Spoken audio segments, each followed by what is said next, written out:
मित्रांनो नमस्कार, कसा आहेस तुम्ही? मित्रांनो आजचा टॉपिक अँटिसिपेटरी बेलबद्दल आहे.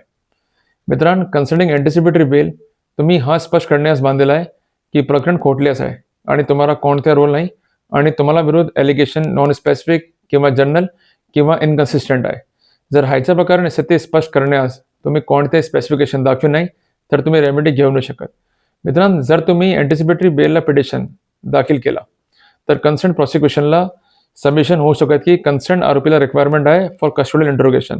पण हा स्थिती स्पष्ट करण्यास प्रॉसिक्युशन बांधलेला आहे. मित्रांनो, मियर submissions, mere averments could not be a basis for the confirmation. जर ह्याच्या प्रकारे स्थिती स्पष्ट करण्यास कोणत्या रुची प्रॉसिक्युशन दाखवी नाही, तर तुम्ही अँटिसिपेटरी बेलला बेनिफिट घेऊ शकत. पण हा रिक्वायरमेंट आहे की तुम्ही हा स्पष्ट करण्यास बांधलेला आहे की कन्सर्न प्रॉसिक्युशन खोटल्यास आहे आणि तुम्हाला कोणत्या रोल नाही आणि तुम्हाला इम्प्लिकेशन फॉल्स आहे. जर तुम्ही साठी स्पेसिफिक प्ली रेकॉर्डमध्ये दाखल केले, तर तुम्ही रेमेडी घेऊ शकत.